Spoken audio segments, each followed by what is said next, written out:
Hi guys, एक बार फिर आपका स्वागत है मेरे चैनल मेडिकल स्टडी पे। आज जिस टॉपिक पे अपन डिस्कस करने वाले हैं वो अपना है cardiovascular system. Cardiovascular system competition exam के लिए या फिर थ्योरेटिकल एग्जाम के लिए, दोनों के लिए ही इम्पोर्टेंट है। एंड गाइज, मेरी आपसे एक रिक्वेस्ट है कि आप वीडियो को लास्ट तक देखें, क्योंकि अगर आप बीच में छोड़ दोगे तो आपको समझ में नहीं आएगा। और जो मैं वीडियो आपको समझा रहा हूँ, जो जितने भी टाइम का हो गया, 8 मिनट, 10 मिनट, 12 मिनट, उसमें आपको पूरा समझ में आ जाएगा, क्योंकि मेन जो चीज़ें समझने वाली है वो इसमें कवर हो जाएंगी। और उसके बाद आपको रट्टाफिकेशन वाली चीज़ें देखनी पड़ेगी, वो तो अपने को रटनी ही पड़ती है, जैसे हार्ट की लोकेशन वगैरह, वेट वगैरह। ये इसमें कुछ समझने लायक नहीं है। इसमें समझने लायक मेन सर्कुलेशंस हैं, जो कि यहाँ पे मैं बहुत अच्छी तरह से समझाने की आपको कोशिश करूंगा। तो सो प्लीज लास्ट तक वीडियो देखें। और अभी तक आपने अगर मेरा चैनल सब्सक्राइब नहीं किया है तो प्लीज सब्सक्राइब कर लीजिए और बेल आइकन भी दबा लीजिए, ताकि अगला वीडियो का नोटिफिकेशन आपके पास आ जाए। So let's start. Heart, upon overview देखेंगे कार्डियोवास्कुलर सिस्टम का, जिसमें अपना ऑर्गन, जो मेन ऑर्गन है जो कि ब्लड को पंप्स करता है, ओके, उसका अपन देखते हैं हार्ट का इंट्रोडक्शन में अगर देखें तो लोकेशन इसकी कहाँ पे है? लोकेशन है मीडिया स्टेर्नम में। It lies in the mediastinum and rest on diaphragm. Okay, weight जो होता है 250 gram in adult female and 300 gram in adult male. And size 12 centimetre long, 9 centimetre wide and 6 centimetre thickness. Okay, heart में guys एक चीज है कि इसका जो अपेक्स होता है ये थोड़ा सा उल्टा होता है। जो बेस अपन लेते हैं, जैसे अगर ऑर्गन का कोई बेस है, वो तो अपना अपेक्स होता है और अपेक्स बेस होता है। ओके, तो अब देखते हैं अपन इसकी स्ट्रक्चर के बारे में। स्ट्रक्चर में अपन जैसे ही आते हैं तो सबसे पहला लेयर्स के बारे में पढ़ते हैं। तो लेयर्स में 3 लेयर होती है, सबकी 3 लेयर्स होती है ज्यादातर। तो pericardium, myocardium and endocardium, these are 3 layers of heart. Pericardium अपन जानते हैं सबसे आउटर मोस्ट लेयर होती है। आउटर मोस्ट है तो प्रोटेक्टिव लेयर भी होगी। आउटर मोस्ट है तो फाइब्रस भी कंसिस्ट करेगी। इसके 2 पार्ट्स होते हैं, यानी पेरिकार्डियम जो लेयर होती है वो क्या क्या चीजें कंटेन करती है? पहला, fibrous pericardium and the serous pericardium. Okay guys, another layer is myocardium. Myocardium जो होती है मिडिल लेयर होती है। और मायो मीन्स क्या होता है? अपना मसल्स। और इसमें कौन सी मसल्स प्रेजेंट होती है? Cardiac muscles. ओके, जो कि रिस्पॉन्सिबल होती है पंपिंग एक्शन के लिए। ओके, इलेक्ट्रिकल इम्पल्सेज में भी यही लेयर यूज होती है। And the another is endocardium. Endocardium अपन देखते हैं इनर मोस्ट लेयर होती है, एपिथेलियल सेल्स वगैरह पाई जाती है, जो कि सबकी स्ट्रक्चर में ही पाई जाती है। ओके, नाउ अपन अगर चैम्बर्स पे चले तो हार्ट के 4 चैम्बर्स होते हैं। ये होता है अपना right atrium, right ventricle, left atrium and the left ventricle. ये अपन लिख देते हैं चैम्बर्स, यानी interior of heart. Okay, right atrium, right ventricle, left atrium, left ventricle.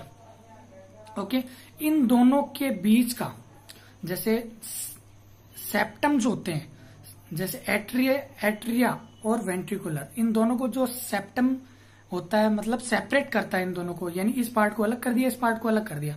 इस दोनों को अपन क्या बोलते हैं? Atrio ventricular septum. ओके, ये सेप्टम किससे मिलके बने होते हैं? कार्डियक मसल्स के। कार्डियक मसल्स के। और पॉइंट्स क्या है इसमें? राइट एट्रियम और राइट वेंट्रिकल के बीच में ट्राइकस्पिड वॉल्व्स प्रेजेंट होते हैं। ओके, ट्राइकस्पिड वॉल्व्स प्रेजेंट होते हैं। एंड द लेफ्ट एट्रियम और लेफ्ट वेंट्रिकल के बीच में कौन से वाल्व प्रेजेंट होते हैं?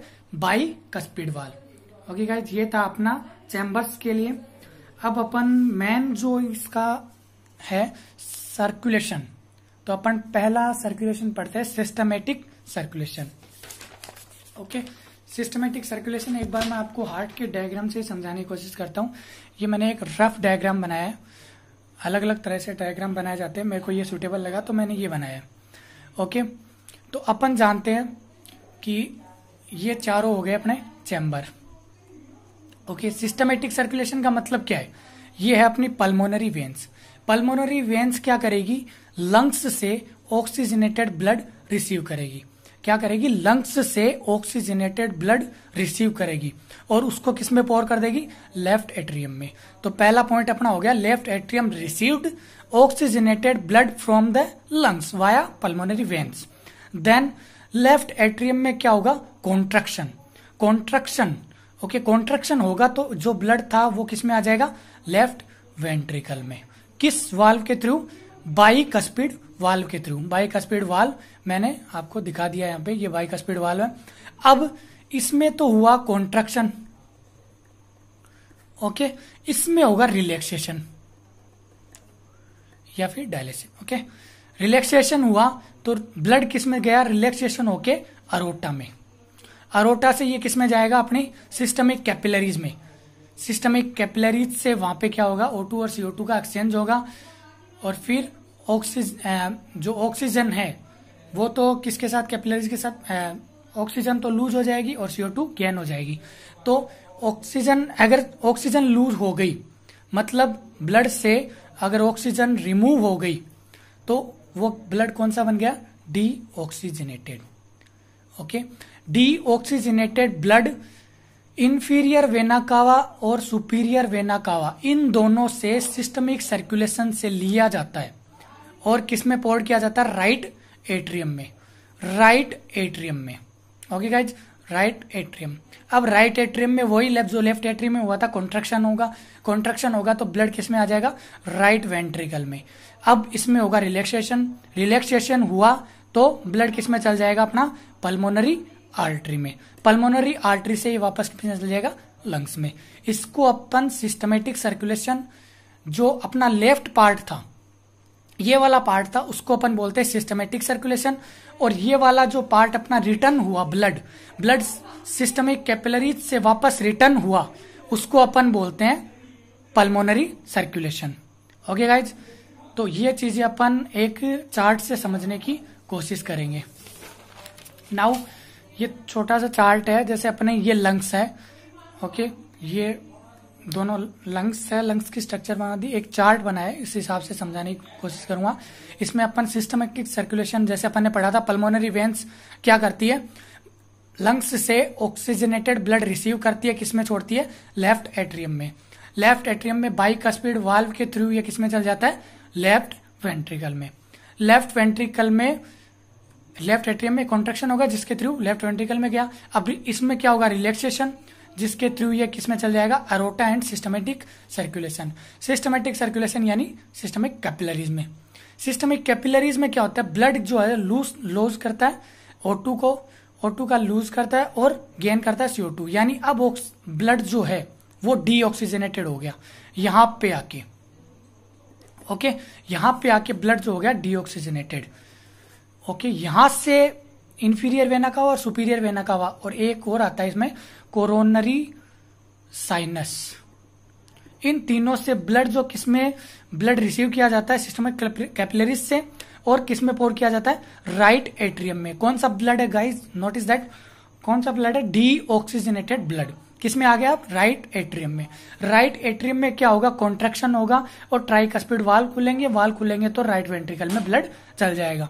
अब राइट वेंट्रिकल में क्या हुआ? रिलैक्सेशन होएगा तो पल्मोनरी वाल्व के थ्रू ब्लड किसमें चल गया? पल्मोनरी आर्टरी में, फिर वापस चल गया लंग्स में। गाइज, यही सर्कुलेशन होता है। ये वाला जो पार्ट है जहां पे अपन ने डीऑक्सीजनेटेड ब्लड रिसीव कर लिया है, उसको अपन बोलते हैं pulmonary circulation.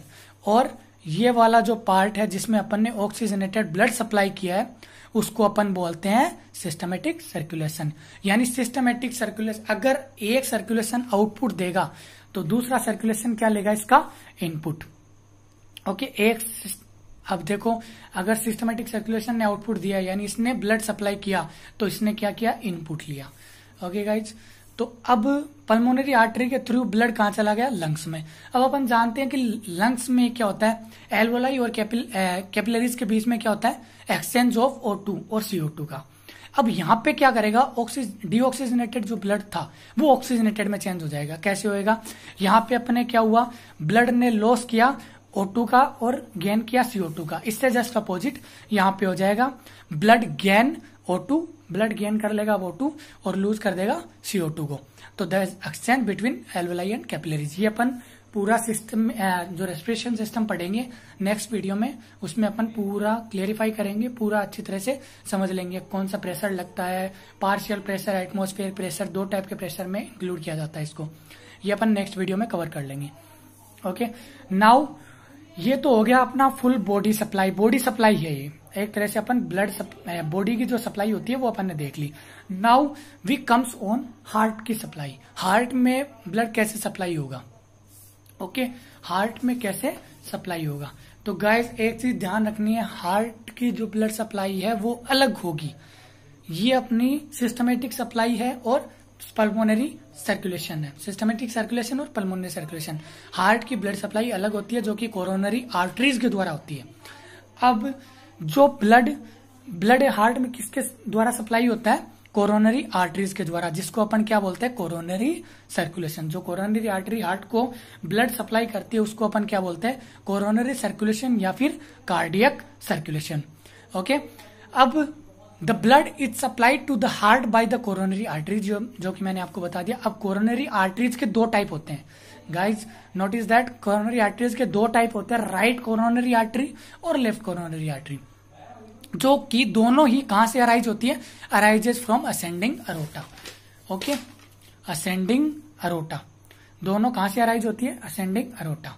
Now right common artery, coronary artery किसको किसको सप्लाई करेगी, ये क्या सप्लाई करती है, supply the oxygenated blood to, एक तो राइट एट्रियम को और the walls of 2 ventricles. Okay, notice that right coronary artery किस किस को सप्लाई कर रही है ऑक्सीजनेटेड ब्लड, राइट एट्रियम और the wall of 2 ventricles. Now left coronary artery जो है डिवाइड होती है 2 पार्ट में। पहला left anterior descending artery, another is circumflex branch. अब लेफ्ट एंटीरियर डिसेंडिंग आर्टरी जो है वो ऑक्सीजनेटेड ब्लड सप्लाई करती है किसको, walls of both ventricles, and circumflex जो ब्रांच है वो किस में लाई होती है, कोरोनरी सल्कस में लाई होती है। और ऑक्सीजनेटेड ब्लड किसको डिस्ट्रीब्यूट करती है, walls of left ventricle and left atrium. So guys ये था अपना मेन इसमें कवर हो गया है। अब इसके अलावा आपको जो भी चीजें पढ़नी है वो नॉर्मली रेक्टिफिकेशन की चीजें, कुछ चीजें फिर भी समझने वाली है, जैसे फिल्टर सर्कुलेशन है, ECG का है। अगर आप उन पे वीडियो चाहते हैं तो नीचे कमेंट बॉक्स में कमेंट कर सकते हैं, मैं उन पे एक अलग से वीडियो बनाने की पूरी कोशिश करूंगा। होप आपको अच्छी तरह से समझ में आया होगा। और आपको बता दूं ये कंटेंट सब जे टोरटोरा से लिया गया है। जे टोरटोरा एनाटॉमी एंड फिजियोलॉजी की बुक चलती है जहां से इसको सब कंटेंट लिया गया है। आके आई होप आपको अच्छी तरह से समझ में आया होगा। Thank you so much.